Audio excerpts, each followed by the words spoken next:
जैसे हम जब ग्रामीण अर्थव्यवस्था की बात करते हैं तो जो हरदा ज़िले की जो ग्रामीण अर्थव्यवस्था है वो मूलतः कृषि पर आधारित है। ये तो क्या होता है कि हमारे इंडिया में हम दूध दूहने की तीन विधि होती हैं, पूर्ण हस्त विधि और क्या बोलते हैं चुटकी विधि और अंगूठा विधि। तो क्या है, अंगूठा विधि अधिकतर लोग अपनाते हैं और जो विधि सबसे ख़राब है। इससे क्या होता है कि जो थन होता है, थन में टीट्स के नाल होती है, उस पर गांठ बन जाती है। पशुपालन हम कहें कि यदि हरदा ज़िले में सुदृढ़ होता है तो चूंकि हरदा में सबसे ज़्यादा इनकम कृषि से होती है तो सबसे ज़्यादा फायदा यदि पूरे मध्य प्रदेश में पशुपालन से यदि किसी जिले को होगा तो वो हरदा ज़िले को होगा। यहाँ पे सब कुछ सिखाया जाता है, कैसे डेयरी फार्म बनाना है, कैसे क्या करना है, हर चीज़ की मतलब प्रॉपर क्लास होती है, उसमें बताया जाता है हमको। और साथ ही साथ यहाँ पे भी करवा रहे हैं तो हमको बताते हैं कि तुमको सब चीज़ें एक ऑब्जर्व करना है, कैसे बन रहा है। एएच में, एनिमल हस्बेंड्री में डिग्री, डिप्लोमा, इन सब कोर्सेस करने वालों की रिक्वायरमेंट हरियाणा, गुजरात, राजस्थान, दिल्ली के आसपास इन क्षेत्रों में बढ़ गई है। मेरे को एनिमल पसंद है, वेटनरी, इसलिए मैं करना चाहती हूँ। उनकी देखभाल करना, उनका ध्यान रखना।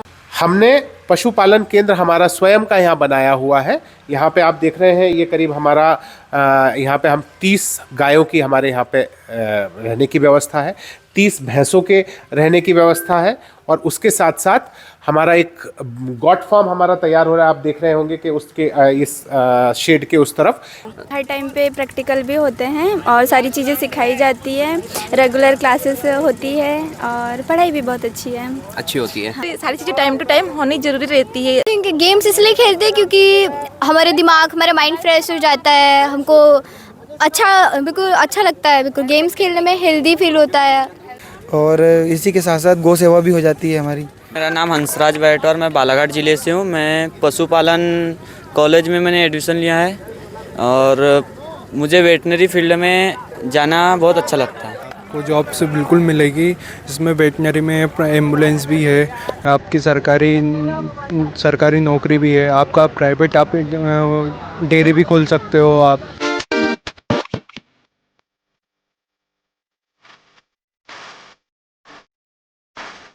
नमस्कार दोस्तों, स्वागत है आप सभी का एआर न्यूज़ के बेहद ही खास सेक्शन हरदा की बात में।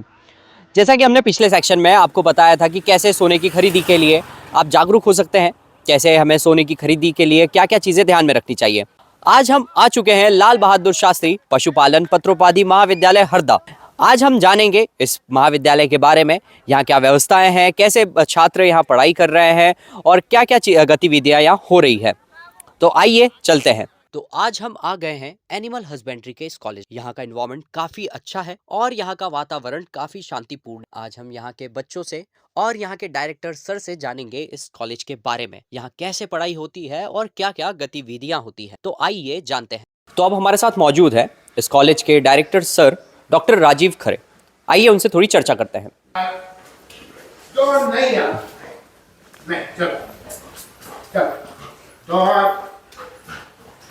नमस्कार सर, जैसे कि हम आपसे थोड़ा सा जानना चाहेंगे कि आजकल का जो हम माहौल देखें, बच्चों में जो छात्र हैं वो कहीं ना कहीं कंपटीशन एग्जाम और गवर्नमेंट जॉब में ज़्यादा इन्वॉल्व होना चाहते हैं, और दूसरी ओर देखें एनिमल हस्बेंड्री। हालांकि हमारा ज़िला तो कृषि प्रधान है, लेकिन फिर भी इस तरह उतना रुझान बच्चों का नहीं दिखता है। फिर क्या कारण रहा कि आपने एनिमल हस्बेंड्री कॉलेज स्टार्ट किया है? बिल्कुल, देखिए जॉब सेक्टर जितने भी होते हैं उसमें एक समय के हिसाब से सैचुरेशन आते रहता है। यदि हम बात करें वर्ष 2000 की, जब ये कॉलेज शुरू हुआ था, लाल बहादुर शास्त्री हमारा कैंपस 1 जो है, वहाँ पे हमने सबसे पहले कंप्यूटर के कोर्सेज लेके आए थे। बीएससी के साथ हमने कंप्यूटर विषय शामिल किया था और वहाँ पे जो बीएससी कंप्यूटर करने वाले जो विद्यार्थी थे, समझ लीजिए हमारा कॉलेज 2001 पहला सेशन था, तो 2003-4 में जो पास आउट निकले, जो पहला बैच निकला, उनको बड़े अच्छे पैकेजेस पे केवल बीएससी कंप्यूटर के बेसिस पे बहुत अच्छे जॉब्स मिले थे। फिर क्या होता है कि एक भीड़ लग जाती है, उस पूरा जो मॉब है उस तरफ कन्वर्ट हो जाता है और कहीं ना कहीं थोड़े समय बाद सैचुरेशन आ जाता है। तो ऐसे अलग अलग समय पे अलग अलग स्ट्रीम में रोजगार की संभावनाएं बनी रहती हैं। स्टूडेंट्स भी उसी तरह से अपनी प्लानिंग करते हैं। अभी गवर्नमेंट सेक्टर में जॉब अपॉर्चुनिटीज़ रही हैं, वहाँ पे लोगों का रुझान शुरू हुआ। बहुत समय से थोड़ा सा स्टूडेंट्स का रुझान इस तरफ कम हुआ है, बट गवर्नमेंट सेक्टर में समय के हिसाब से वैकेंसीज निकलती रहती हैं और वो एक कहना चाहिए निरंतर चलने वाली प्रक्रिया है। एक 40% स्टूडेंट या 30% स्टूडेंट्स कंपटीशन की तैयारी करते ही हैं, ये एक निर्विवाद रूप से एक सच है। तो वो जो स्टूडेंट्स हैं उनके लिए कैरियर एक अलग माध्यम से वो कैरियर को प्राप्त करते हैं। अब बात करें हम एनिमल हस्बेंड्री की, तो हरदा जो है, हरदा का एक जो इनकम है, हरदा की जो इनकम है उसका एक बड़ा हिस्सा हमारे यहाँ कृषि से आता है।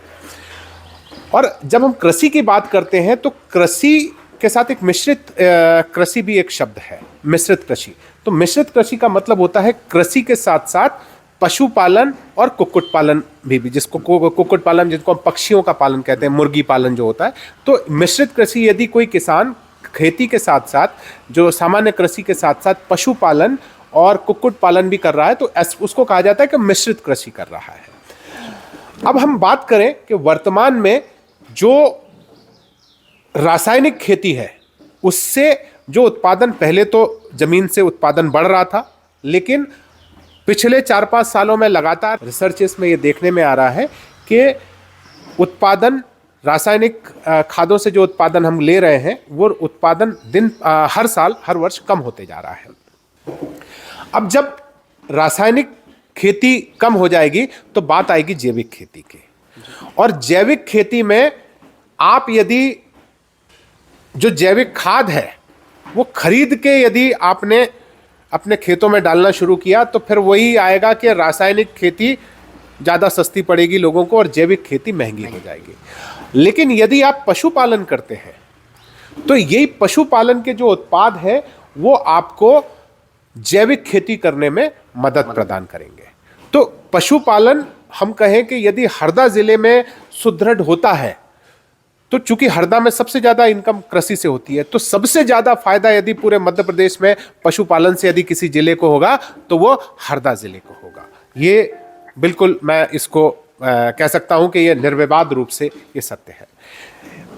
यहाँ की रिक्वायरमेंट हरदा जिले को स्टडी करते हुए कि हरदा जिला कृषि प्रधान जिला है, इसके साथ साथ कुछ एक और तथ्य जब देखे तो उसमें निकल के आया कि IIM के पास आउट्स जो है वो दिल्ली और हरियाणा में वो पशुपालन कर रहे हैं, बड़ी बड़ी डेयरी वो संचालित कर रहे हैं। और जब IIM का पास आउट जब डेयरी का संचालन करेगा तो वो खुद काम नहीं करेगा, उसको काम करने वाले एक्सपर्ट्स की ज़रूरत पड़ेगी। तो उनको डिग्री, AH में एनिमल हस्बेंड्री में डिग्री, डिप्लोमा, इन सब कोर्सेस करने वालों की रिक्वायरमेंट हरियाणा, गुजरात, राजस्थान, दिल्ली के आसपास इन क्षेत्रों में बढ़ गई है।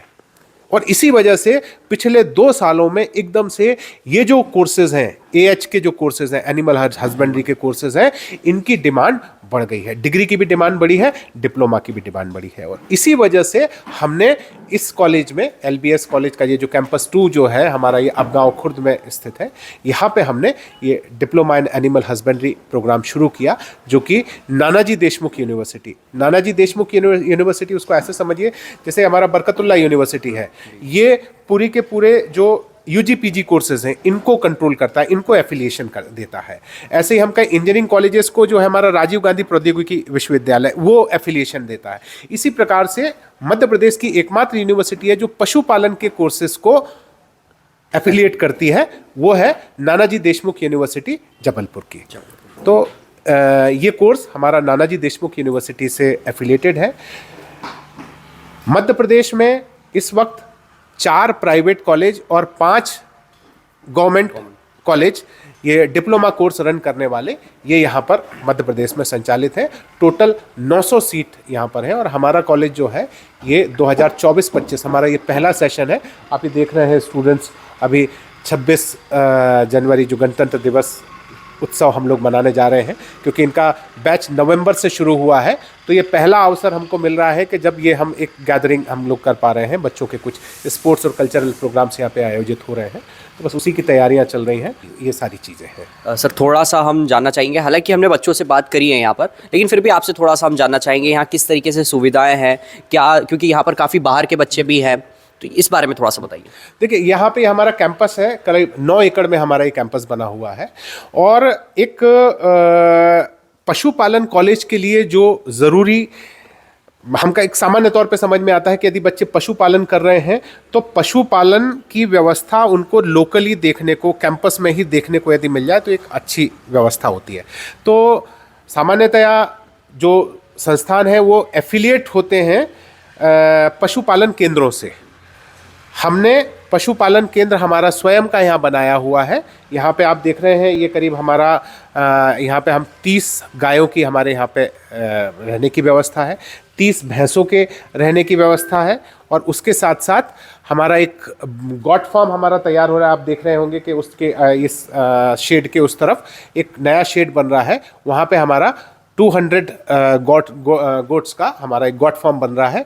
एक पोल्ट्री फार्म ये आप देख रहे हैं, अभी वो ढका हुआ है क्योंकि सर्दियों का मौसम है तो उसको हमने कवर कर रखा है। ये करीब हमारा 200 बर्ड्स का हमारा पोल्ट्री फार्म हमने बनाया हुआ है, और हमारी कोशिश है। अच्छा, इसी के साथ साथ फॉडर प्रोडक्शन भी इनके कोर्स में रहता है। फॉडर प्रोडक्शन भी होना चाहिए, उनको पता होना चाहिए कि कितने प्रकार के फॉडर्स हैं, तो ये सारे फॉडर्स हम लोगों ने यहाँ पे लगा रखे हैं। मतलब सर कहीं ना कहीं ये कह सकते हैं कि एक पशुपालन के छात्र को जितनी चीज़ें उसके सिलेबस में देखने के लिए होनी चाहिए, जो बाकी के जो कैंपस जो बाहर उनको लेके जाते हैं वो इसी कैंपस में वो देख सकते हैं।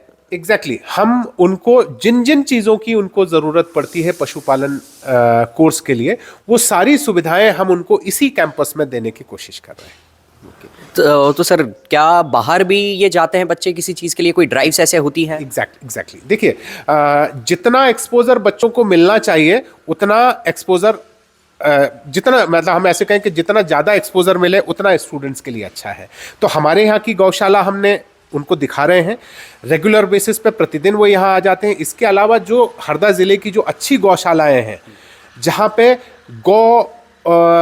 गौमूत्र या जो आपका गोबर होता है, गोबर से उत्पाद बनने वाले, जहाँ पे जैसे हमें पता लगा कि एक अग्रवाल जी इंदौर रोड पे एक काम कर रहे हैं, तो हमारा बहुत जल्दी हमारे स्टूडेंट्स वहाँ पे विजिट करेंगे।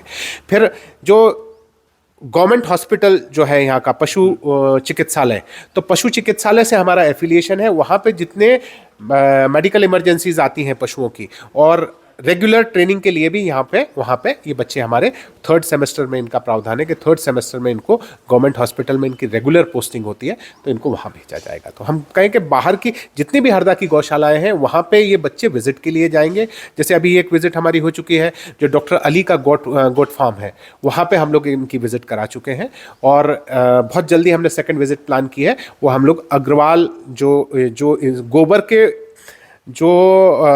गोबर से बनने वाले जो प्रोडक्ट्स हैं वो उनका वहाँ पे उत्पादन हो रहा है, तो वो हम बच्चों को दिखाने ले जाएंगे। सर थोड़ा सा कैंपस के बारे में और हम जानना चाहेंगे। जैसे कि यहाँ हमने बच्चों से भी बात की, और जब कैंपस हमने विजिट किया तो एक लास्ट में हमें कुछ स्विमिंग पूल जैसा दिखाई दिया। तो कुछ लोगों ने हमें बताया कि वहाँ पर जो गौमूत्र है उसे कलेक्ट किया जाता है और फिर बाद में कुछ प्रोसेस की जाती है। तो वो थोड़ा सा और हमारे दर्शकों के लिए सिंपल वे में बताइए कि वो क्या चीज़ है। हाँ देखिए, वो जो स्विमिंग पूल आप देख रहे हैं पीछे की तरफ जी, वो एक बड़ी सी टंकी है, और टंकी हमने हाइटेड, तो बस बेसिकली इसका प्लान जो करीब ये 7-8 साल पहले बनी थी, और उस समय केवल यहाँ पे हमारा लैंड था, और वहाँ पर एक हमने 2 कमरे बनाए थे, और 2 कमरों से कनेक्टेड एक स्विमिंग पूल ही उसको बना दिया था कि एक फैमिली एंजॉयमेंट के लिए या फ्रेंड्स के साथ एंजॉयमेंट के लिए हमने वो एक स्विमिंग पूल जैसा ही बनाया था 15 बाई 30 का। बट वो कहते हैं कि समय के साथ साथ जो चीज़ें होती हैं उनकी उपयोगिता बदलती रहती है, तो अब हम उसको वाटर स्टोरेज के लिए हम अभी इस्तेमाल कर रहे हैं। बाकी गौमूत्र अभी हम लोग कंटेनर्स में इकट्ठा कर रहे हैं, और बहुत जल्दी उसमें हम किसी एक्सपर्टाइज को बुलवा के उसको हम और किस तरीके से, जैसे गौ अर्क हम बनाना चाहते हैं, तो गौ अर्क का जो डिस्टिलाइजेशन का प्रोसेस है, डिस्टिलेशन का, कि उसको पहले हम उबालेंगे, बॉईल करके फिर वो भाप बन जाएगी, भाप को फिर वापस से हम लिक्विड में कन्वर्ट करेंगे। तो वो जो पूरा प्रोसेस, वो हम बड़ी सी यूनिट हम बनाने जा रहे हैं, और बहुत जल्दी आपको 1-8 महीने में ही वो आपको देखने को मिलेगी। तो ये तो हमारा जो आपने टंकी की बात पूछी थी वो टंकी की बात बता दी। बाकी हम मुख्यतः हम इसमें देखें तो हमने इसको 3 या 4 पार्ट्स में हमने इसमें डिवाइड किया हुआ है। तो जैसे ही हम एंटर करते हैं मेन गेट से, तो हमको एक बिल्डिंग नज़र आती है, तो वो हमारा एजुकेशनल ब्लॉक है। एजुकेशनल ब्लॉक के पीछे ही हमारा एक हॉस्टल है, हॉस्टल की मैस वहाँ पर है। उसके बाद जैसे ही राइट साइड में आप जाते हैं तो आपको एक स्ट्रक्चर दिखता है, वो स्ट्रक्चर हमारा हिस्सा है। उसके पीछे एक उद्यान लगा हुआ है, वहाँ पे फ्रूट्स के पेड़ लगे हुए हैं। फल देने वाले सारे वृक्ष वहाँ पे लगे हुए हैं। तो उसको थोड़े समय बाद ही फेंसिंग हो जाएगी और वो हिस्सा अलग हो जाएगा कि आपको जाने के लिए वहाँ से, तो एक हम कहें कि दूसरा पार्ट जो हो गया वो आपका हमारा उद्यान हो गया। फिर हम थर्ड पार्ट की बात करें तो ये सामने की तरफ जो है ये हमारा पूरा फॉडर प्रोडक्शन एरिया है। आप सामने की तरफ जैसे आप कैमरा घुमा सकते हैं, ये सामने की तरफ देखेंगे, ये पूरा हमारा ये फॉडर प्रोडक्शन, ये सामने की तरफ अलग अलग यहाँ पे फॉडर प्रोडक्शन का हमारा प्लान है। और चौथा हिस्सा हम कहें जहाँ पे आप ये जो शेड्स देख रहे हैं, ये जो शेड्स हैं यहाँ पे पशुपालन हो रहा है। तो इस तरह से पूरे कैंपस को हम 4 पार्ट्स में हम डिवाइड कर सकते हैं। और ये जो पशुपालन सेक्टर है इसमें हमारी, हम कह सकते हैं, एक होता है डंपेज एरिया जहाँ पे हम ये गोबर वगैरह कलेक्ट करते हैं और फिर उससे जो प्रोडक्ट्स बनने का जो हमारा प्लान है वह उस एरिया में वो संचालित होगा। सर, हालांकि हम यहाँ पर अभी कैमरे से हम जितना दिखा सकते हैं उतना तो दिखाएंगे, लेकिन क्या फ्यूचर में भी कुछ और बदलाव या कुछ और चीज़ें बढ़ने वाली हैं यहाँ पर? मैं ये कहूँगा कि बस यही चीज़ें डेकोरेट होते रहेंगी। अभी आप देख रहे हैं ये वॉल्स हैं, इन पे अभी पहले हमने ये वॉल नहीं बनाई थी, लेकिन फिर हमको बाद में समझ में आया कि वॉल बनाना ज़रूरी है, क्योंकि ठंड जब पड़ती है या बारिश होती है तो ये पानी अंदर तक आता है। तो हमने अभी वॉल बनाई, तो अब इसमें पेंट होगा, फिर हम पेंट करने के बाद इसमें कुछ अच्छी सी आकृति बना देंगे। तो बस यही चीज़ें डेकोरेट होंगी। पहले हम चाह रहे हैं कि डेकोरेशन की जगह पहले हम मूलभूत इंफ्रास्ट्रक्चर है वो हम खड़ा कर लें और फिर सेकंड पार्ट में हम उनको डेकोरेट करेंगे। अभी तो सर यहाँ पर सिर्फ डिप्लोमा कोर्सेज अवेलेबल है, क्या और आगे डिग्री कोर्सेज भी आएंगे? देखिए, ये तो समय निश्चित रूप से हम कहते हैं कि कोई भी संस्था प्रगति करती है तो हम आशा करें कि हरदा ज़िले में अभी तक मध्य प्रदेश में मात्र 3 कॉलेज हैं जो कि animal husbandry, bachelors in animal husbandry programme संचालित कर रहे हैं। तो bachelors in veterinary science and animal husbandry, BVSC जिसको कहते हैं। तो अभी केवल 3 गवर्नमेंट कॉलेज संचालित कर रहे हैं, एक जबलपुर, रीवा और महू। तो ये हमारा सौभाग्य होगा कि ये चौथा या पहला प्राइवेट डिग्री कॉलेज जो प्राइवेट वेटनरी कॉलेज होने का सौभाग्य हमारी संस्था को प्राप्त हो। तो ये हमारे लिए गौरव की बात होगी और हम प्रयास करेंगे। लेकिन इसके साथ साथ मुझे लगता है कि हम छोटे सर्टिफिकेट्स प्रोग्राम ज़रूर हम यहाँ संचालित करेंगे। जैसे ये स्टूडेंट्स बड़ा स्ट्रगल करके यहाँ पे पहुँचे हैं। हरदा ज़िले के लगभग 50 स्टूडेंट्स ने इस एग्ज़ाम में अपीयर हुए थे, एंट्रेंस एग्ज़ाम में अपीयर हुए थे। उसमें से मुश्किल से मेरे ख्याल से 2 या 3 स्टूडेंट्स को एडमिशन मिल पाया। मैक्सिमम स्टूडेंट्स आप देखेंगे ये सब बाहर के स्टूडेंट्स हैं। हमारे पास 80 सीट्स, 80 + 20, 80 सीट्स फ्री सीट्स रहती हैं, 20 सीट्स पेमेंट सीट्स रहती हैं। तो हमारे पास 80 सीट्स जितनी फ्री सीट्स हैं पूरी फुल है, 80 के 80 स्टूडेंट्स हमारे पास हैं। और जो 20 पेमेंट सीट हैं उसमें से 13 सीट हमारे पास हैं। तो ऐसा करके 93 स्टूडेंट्स हमारे पास हैं। 93 में से 13 स्टूडेंट्स हरदा और हरदा के आसपास से कनेक्टेड ज़िलों के होंगे, बाकी मैक्सिमम स्टूडेंट्स हैं ये बाहर के हैं। तो क्या इस बात से ये हम कह सकते हैं कि बाहर के जो बच्चे हैं वो ज़्यादा इंटरेस्टेड हैं एनिमल हस्बेंड्री में? नहीं, ऐसा नहीं कह सकते। देखिए, ये तो हम कहें कि हर ज़िले के टॉप जो करने वाले स्टूडेंट्स हैं वो सेलेक्ट होके यहाँ तक पहुँचे हैं। और बाकी हमारे यहाँ से भी कई बच्चे इंटरेस्टेड थे, लेकिन चूँकि सिलेक्शन थोड़ा सा टफ होता है इसमें, इसलिए मेरिट बेसिस पे उन बच्चों को एडमिशन नहीं मिला। तो जो मैं बात कहने जा रहा था कि बहुत सारे स्टूडेंट्स जो अभी जैसे स्टूडेंट्स हो गए, स्टूडेंट्स ट्रेनिंग ले सकते हैं। बहुत सारे हमारे बड़े बुजुर्ग हैं जो कि पशुपालन सीखना चाहते हैं।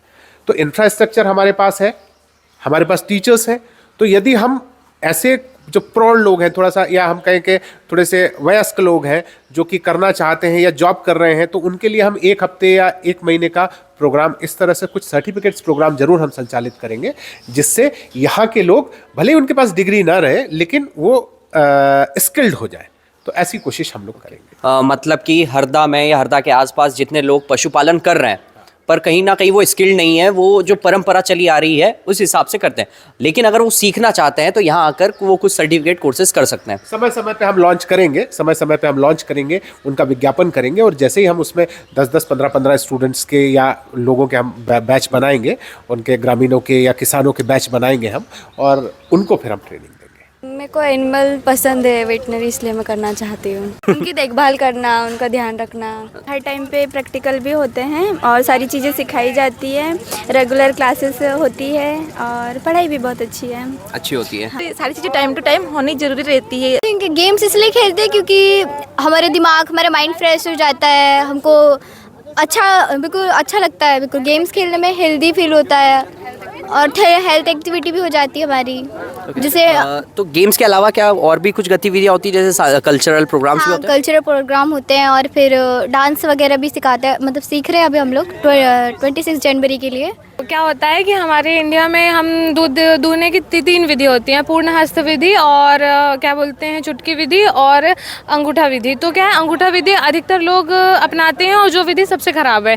इससे क्या होता है कि जो थन होता है, थन में टीट्स कैनाल होती है, उस पर गांठ बन जाती है और उस गांठ की वजह से क्या थनैला रोग होता है। और थनैला रोग अब अधिकतर अभी बहुत ज़्यादा पाया जाता है, इसलिए हमें लोगों को प्रोत्साहन देना चाहिए कि वो पूर्ण हस्त विधि का प्रयोग करें, जिससे ये रोग से जानवर बच पाएंगे। वे हाथों से दोहन करते हैं, जिसमें अपना जो हथेली होता है, हथेलियों के बीच में थन आता है और ये पूरी उंगलियों के बीच में इसको प्रेस करके नीचे खींचा जाता है। ये विधि सबसे अच्छी है, ना हमारे जानवरों को इससे कोई नुकसान है और दूध दोहन में भी अच्छा माना जाता है। पहला तो ये था कि बचपन से पापा डॉक्टर है तो बचपन से देखते आए उनको। मतलब आपके पापा भी वेट हैं? हाँ, पापा भी वेटनरी डॉक्टर हैं और भैया भी हैं, और इसी के साथ साथ गौ सेवा भी हो जाती है हमारी। मेरा नाम हंसराज बैट और मैं बालाघाट ज़िले से हूँ। मैं पशुपालन कॉलेज में मैंने एडमिशन लिया है और मुझे वेटनरी फील्ड में जाना बहुत अच्छा लगता है। वो जॉब से बिल्कुल मिलेगी, इसमें वेटनरी में एम्बुलेंस भी है, आपकी सरकारी नौकरी भी है, आपका प्राइवेट आप डेयरी भी खोल सकते हो। आप ये 2 साल बाद अपनी डेयरी भी कर सकते हैं अपनी खुद की। आपको नॉलेज हो जाएगा उसमें। अपन गाय रखेंगे तो अपना मतलब अपने को खुद को आता है इलाज करने, तो उसको अपने को समझ आ जाएगा कैसे क्या इसकी क्या दिक्कत है क्या नहीं है। एआई करते समय भी अपने को पता चल जाएगा कि कौन सी गाय किस समय हिट पे आ रही है, किस समय नहीं आ रही है। यहाँ पे सब कुछ सिखाया जाता है, कैसे डेयरी फार्म बनाना है, कैसे क्या करना है, हर चीज़ की मतलब प्रॉपर क्लास होती है, उसमें बताया जाता है हमको। और साथ ही साथ यहाँ पे भी करवा रहे हैं तो हमको बताते हैं कि तुमको सब चीज़ें के ऑब्जर्व करना है, कैसे बन रहा है, ताकि आज जैसे हम बनाए या हमारे रिलेटिव में कोई भी बनाए तो हम उनको बता सकें। तो यहाँ पे मतलब वो भी पूरा नॉलेज दिया जाता है, तो उसका भी हमें नॉलेज हो रहा है। मेरे पापा भी वेटनरी डॉक्टर हैं और मैं शुरू से ही देख रहा हूँ पिताजी जाते हैं आते हैं। मेरा भी बहुत मन होता है कि मैं भी जाऊं। अभी मैं मतलब सर ने मेरे गौ सेवक करवाई है 2 साल पहले। मैं 2 साल से गौ सेवक कर रहा हूं और आज उसको देखते देखते मेरे को और अच्छी इच्छा हुई कि मैं आज और आगे बढ़ूं, इस पशुपालन में किसान को अच्छी सेवा दूं, गौ सेवक हूं, गाय की अच्छी सेवा करूं और इसमें सब किसान की अच्छी सेवा करूँगा। तो सौरभ जी, मुझे लगता है कि आपको हमारा कैंपस अच्छा लगा होगा। आपने हमारे चारों पार्ट्स देखे होंगे। पहला पार्ट जो हमारा, जहाँ पे हमारा बिल्डिंग सेक्शन है। सेकंड पार्ट जहाँ पे हमारा अमृत वाटिका नाम दिया है हमने उसको, लाल बहादुर शास्त्री अमृत वाटिका। तो अमृत वाटिका आपने देखी होगी। फिर जो थर्ड पार्ट हमारा है, जहाँ पे हम अलग अलग प्रकार के चारे, हम वहाँ पे अलग अलग प्रकार के फॉडर प्रोडक्शन हम वहाँ पे कर रहे हैं। ये थर्ड पार्ट हो गया हमारा। और जो फोर्थ पार्ट है, वहाँ पर हमारे पूरे पशुपालन के हमारे शेड्स हैं। तो वहाँ पर हमारा एक गौपालन केंद्र हमारा आपने देखा होगा। उसी के बगल में जो एक हमारा एक शेड है, वहाँ पे हमारी भैंसें आने वाली हैं। अभी तक नहीं आई हैं, लेकिन बहुत जल्दी हमारी वहाँ पे आ जाएंगी। और गॉट फार्म जो हमारा है, वो हमारा तैयार हो रहा है। और बाकी कुक्कुट पालन जो है, वो भी आपने जो सबसे कॉर्नर पे है, वो हमारा कुक्कुट पालन केंद्र है। वहाँ पे अभी हमने कड़कनाथ जो है, जो देसी मुर्गियाँ जो है, कड़कनाथ के हम लोग अभी 100 चिक्स लेके आए हैं। और एक दूसरी प्रजाति होती है नर्मदा। तो नर्मदा के ऐसे 50 चिक्स हम नर्मदा के लेके आए हैं। ये जबलपुर वेटनरी कॉलेज से हम लोग लेके आए हैं और उनको डेवलप कर रहे हैं। तो करीब आप देखेंगे करीब 4-6 महीनों बाद ये पूरा स्वरूप बदलता हुआ आपको नज़र आएगा। अभी भी आप देख रहे हैं भिन्न भिन्न प्रकार की आवाज़ें यहाँ पे आ रही है कि मशीन चल रही है। तो ये लगातार डेवलपिंग स्टेज है हम लोगों की। कई जगह आप जब गए होंगे तो आपको अधूरा काम नज़र आया होगा, पर बहुत जल्दी हम लोग 4-6 माह में हम इन सब चीज़ों को अपडेट कर लेंगे। एक बात मैं आपको बताना चाहता था। मैंने एक इस संबंध में मैंने पीपीटी बनाई थी और उसके कुछ हेडलाइंस मैं आपको बताना चाहूँगा। जैसे हम जब ग्रामीण अर्थव्यवस्था की बात करते हैं तो जो हरदा ज़िले की जो ग्रामीण अर्थव्यवस्था है वो मूलतः कृषि पर आधारित है। और मैं कहता हूं कि जो पशुपालन को प्रोत्साहित कर हरदा ज़िले की ग्रामीण अर्थव्यवस्था को सुदृढ़ बनाया जा सकता है। अब ये कैसे बनता है, इसके लिए मैंने कुछ चीज़ें, आप भी यदि हो सके तो इसको आप इस पीपीटी को आप दिखाइएगा। जैसे हम कहते हैं कि मिश्रित कृषि, तो मिश्रित कृषि जिसको हम कहते हैं तो वो है जो हमारी नॉर्मल कृषि, पशुपालन और कुक्कुट पालन, इन तीनों चीज़ों को हम मिला लें। कुक्कुट पालन मतलब ये पक्षियों का पालन, मुर्गी पालन जिसको हम दूसरे शब्दों में कहते हैं। तो इस तरह से हम मिश्रित कृषि यदि हम कर, तो मिश्रित कृषि की परिभाषा ये हो गई कि हम कृषि के साथ साथ पशुपालन और कुक्कुट पालन भी यदि हम करते हैं तो ये हमारी मिश्रित कृषि हो जाएगी। अभी जो वर्तमान ग्रामीण अर्थव्यवस्था है, अभी हमने यहाँ पे एक सर्वे करवाया था तो हमने देखा था कि 10 कृषकों में से एक कृषक कृषि के साथ पशुपालन भी कर रहा है, और इस व्यक्ति की कुल आय में 90% आय जो है वो कृषि से है और मात्र 10% जो आय है वो पशुपालन से है। हमने इसमें ऐसे जिनके पास 10 गायों से ऊपर गाय हैं, इस तरह का हमने पशुपालन का हमने आंकड़ा कलेक्ट करवाया था। तो उसमें 10 कृषकों में से मात्र एक कृषक सही मायने में मिश्रित कृषि कर रहा है। तो हमने जब इसकी आय की गणना की तो इसकी आय की गणना कृषि करने वालों की संख्या, हमने जैसे एक सैंपल निकाला, कृषि करने वालों की संख्या 90, मिश्रित कृषि करने वालों की संख्या 10, हमने परसेंटेज में इसको ले गए। तो जो कृषि से जो आय हुई वो आप जैसे देखेंगे तो 90 × 100 प्लस 10 × 90 मतलब 9,900 रुपये, एक हमने एक सैंपल लिया। और पशुपालन और कुक्कुट पालन से जो आय हो रही है वो 10 × 10 मतलब 100 रुपये हमारी पशुपालन और कुक्कुट पालन से आय हो रही है। मतलब हम ये कहें कि 10,000 रुपये में से 10,000 यदि आय है तो 9,900 रुपये जो आय हो रही है वो कृषि से हो रही है, और मात्र 100 रुपये जो आय हो रही है वो पशुपालन और कुक्कुट पालन से हो रही है। इन आंकड़ों को यदि हम परसेंटेज में कहें तो हम कहें कि कृषि करने वालों की संख्या हो गई 90%, मिश्रित कृषि करने वालों की संख्या हो गई 10%, कृषि से आय 99% और पशुपालन और कुक्कुट पालन से आय 1%। आप जब इन आंकड़ों को जब परसेंटेज में कन्वर्ट करेंगे तो यही आएगा।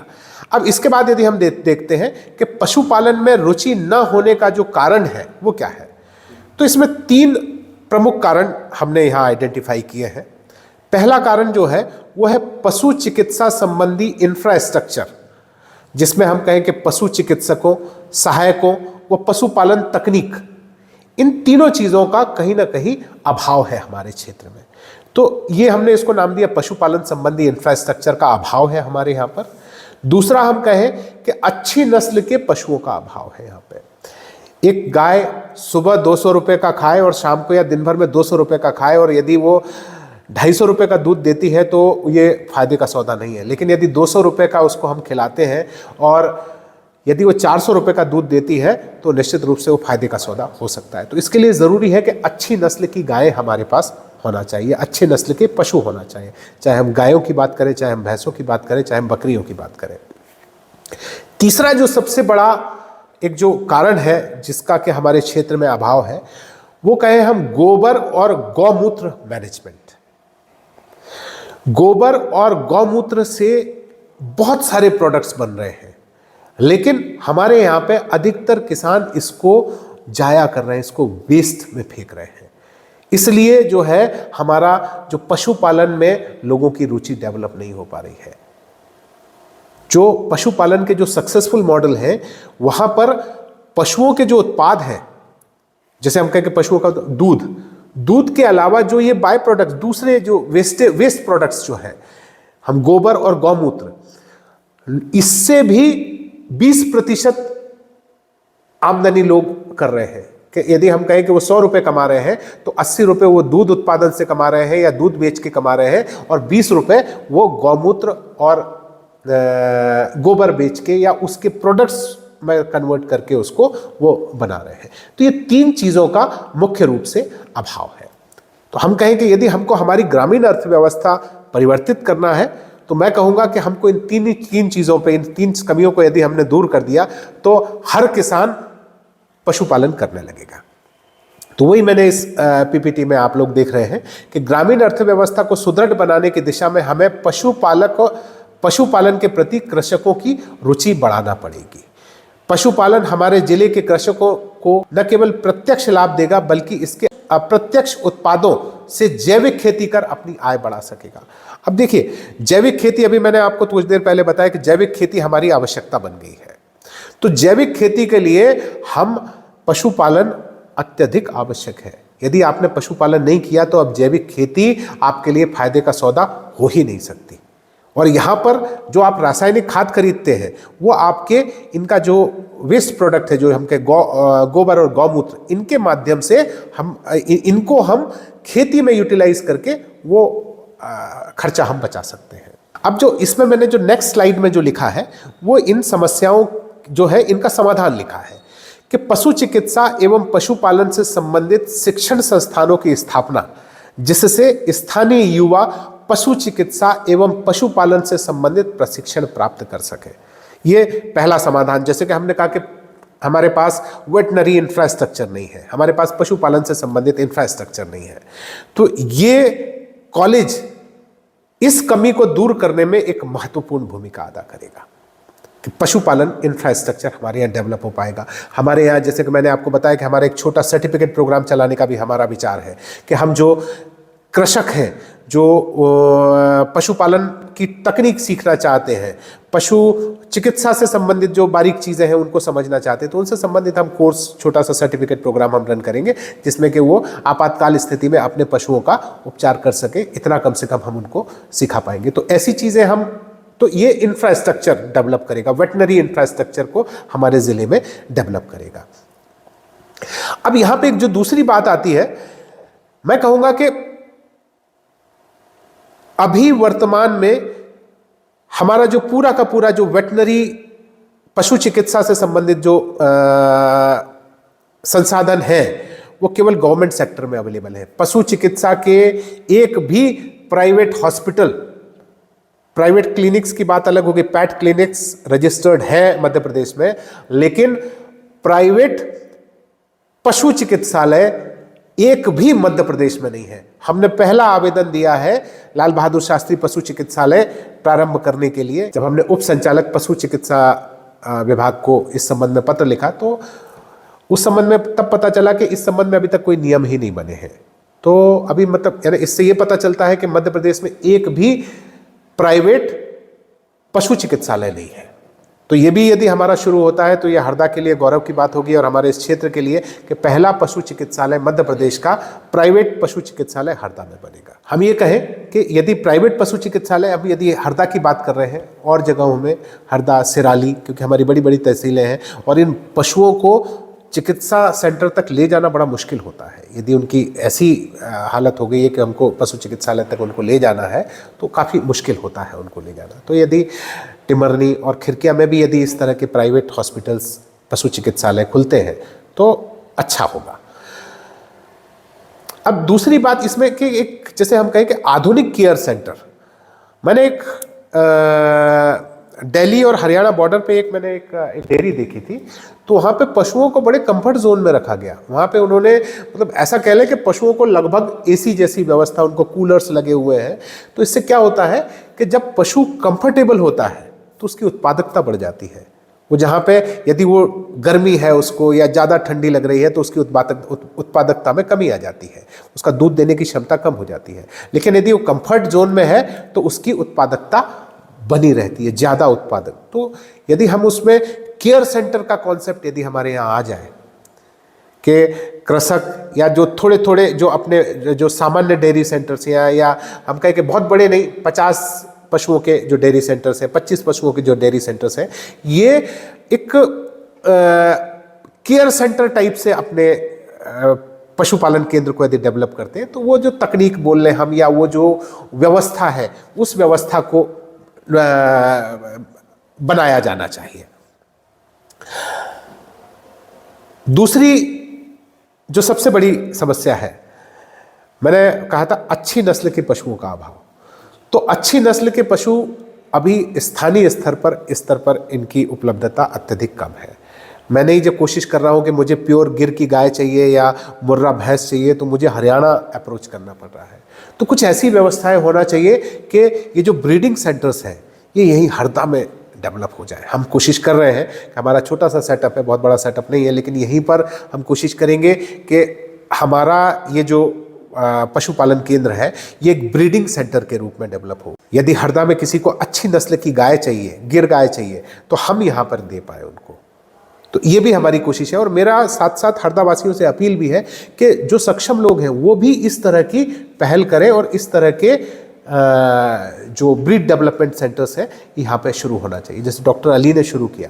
अब हमारा सौभाग्य हमें डॉक्टर अली का गॉट फार्म शुरू होने से हमें बकरियां खरीदने के लिए हमें दूसरे राज्यों की ओर नहीं जाना पड़ रहा है। अभी डॉक्टर अली साहब से मेरी बात हुई, उन्होंने वो तैयार है मुझे कुछ बकरियां देने के लिए।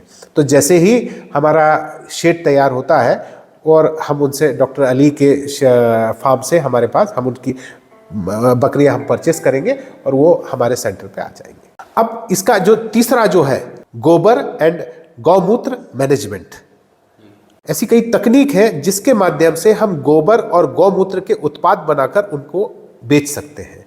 तो इस संबंध में भी थोड़ा सा कुछ ट्रेनिंग होना चाहिए। शासन प्रशासन के सहयोग से हम या जो बड़े डेयरी सेंटर्स हैं इनके सहयोग से हम यहाँ पर कुछ इस तरह के वर्कशॉप्स लगाएंगे जिसमें गोबर और गौमूत्र से बनने वाले उत्पादों की ट्रेनिंग हम यहाँ पर कहीं ना कहीं कोशिश करेंगे कि यहाँ पर हम आयोजित कर सकें। इससे क्या होगा कि गोबर और गौमूत्र जो अभी किसान या जो पशुओं का जो मालिक है वो उनको बेकार छोड़ देता है, बह जाते हैं, नालियों में बह जाते हैं, गोबर फेंक दिया जाता है। तो ये इनसे यदि ये जो मैनेजमेंट हरदा वासियों को यदि समझ में आ गया तो इनसे भी उसकी इनकम शुरू हो जाएगी और कहीं ना कहीं ये पशुपालन को बढ़ावा देगा। तो ओवरऑल ये सब चीज़ें हैं। यदि हमने इन 3 चीज़ों को कवर कर लिया तो ये नेक्स्ट स्लाइड में आप देख रहे हैं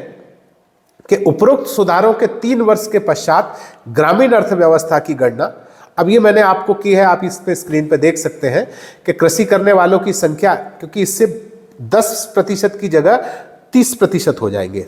30 लोग कृषि करने लगे, जहां अभी 100 में 10 लोग पशुपालन कर रहे हैं। तो वहाँ पे उससे जब ये सब व्यवस्थाएं हो जाएंगी तो प्रोत्साहित होंगे किसान। तो 100 में से अब 30 लोग पशुपालन करेंगे। तो उसके बाद जो आंकड़े हैं तो हमने देखा कि कृषि से जो आय हो जाएगी 8,950 और पशुपालन और कुक्कुट पालन से आय जो हो जाएगी वो 1,050। मतलब हम कहें कि लगभग कृषि से आय जो है वो 89% हो गई, हम कह लें लगभग 90%, और पशुपालन और कुक्कुट पालन से जो आय है वो हो जाएगी 10.5% कैलकुलेशंस में आ रहा है, मतलब 10%। यानी जो 1% पशुपालन से जो आय हो रही थी वो 10% हो जाएगी। मतलब कहना चाहिए कि जो ओवरऑल जो इकोनॉमी है, ग्रामीण इकोनॉमी, वो 10% बढ़ जाएगी। तो 10% बहुत होता है। मतलब कहीं ना कहीं हमारा जो पशुपालक है या जो किसान है वो मजबूत स्थिति में पहुंच जाएगा। बिल्कुल, और किसान पहुंचेगा, हमारा जिला पहुंचेगा, जिला पहुंचेगा, हमारा प्रदेश पहुंचेगा। तो बड़ा अद्भुत सा एक रेवोल्यूशन हम कहेंगे। बस इसको थोड़ा सा जागने की ज़रूरत है। बहुत सारे हमारे जो युवा हैं उनको पशुपालन ऐसा लगता है कि पशुपालन बड़ा अच्छा व्यवसाय नहीं है। अभी मैंने एक किसी से पूछा था, कुछ लड़कियों का एक ग्रुप था, मैंने कहा कि अच्छा एक बताओ, तुम्हारे सामने 2 लोग हैं, एक पशुपालक है और एक नौकरी करने वाला व्यक्ति है, आप किससे शादी करना पसंद करोगे? तो मैक्सिमम लड़कियों ने कहा था कि हम जो वो नौकरी वाला व्यक्ति है वो उसे। फिर मैंने उनको जब आंकड़े दिए कि जो पशुपालक, जो नौकरी करके जो व्यक्ति जो कमा रहा है उसकी आय कितनी है और जो पशुपालक है उसकी आय कितनी है, जब उनको आंकड़े बताए तो सब उनके जो कहना चाहिए वो चेहरे की हवाइयाँ उड़ने लगी थी, उनको पता ही नहीं था। तो हमारे सोसाइटी में कहीं ना कहीं ये माना जा रहा है कि यदि कोई पशुपालन कर रहा है तो ये निम्न दर्जे का काम है, जबकि पशुपालन आज के समय में, आप लोग यदि आप सभी लोग इंटरनेट चलाते हैं, आप देखिए दिल्ली के आसपास, हरियाणा, गुजरात, यहाँ पर एक जो मैं जिनका एक मिस्टर दीपक है, उनका बिंसर कृषि फार्म है, आप देखिएगा यूट्यूब पर।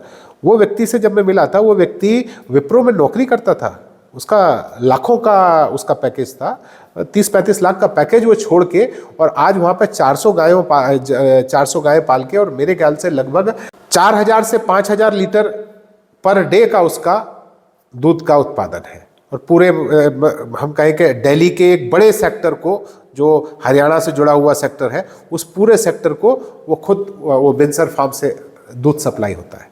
तो एक बड़ा अद्भुत सा है। तो ये लोग छोड़ छोड़ के, बड़े बड़े पैकेजेस छोड़ के यदि पशुपालन में आ रहे हैं, तो हम कहेंगे ना कि कहीं ना कहीं पशुपालन में रोजगार की संभावना है। आप जिससे देखेंगे, मैंने उसमें क्या लिखा हुआ है वहाँ पे देखिए, पशुपालन, और इस तरफ क्या लिखा हुआ है, असीम संभावनाएं। तो पशुपालन में वाकई असीम संभावनाएं हैं। हमारे युवाओं को डाइवर्ट इसकी तरफ होना चाहिए, क्योंकि रोजगार के और अवसर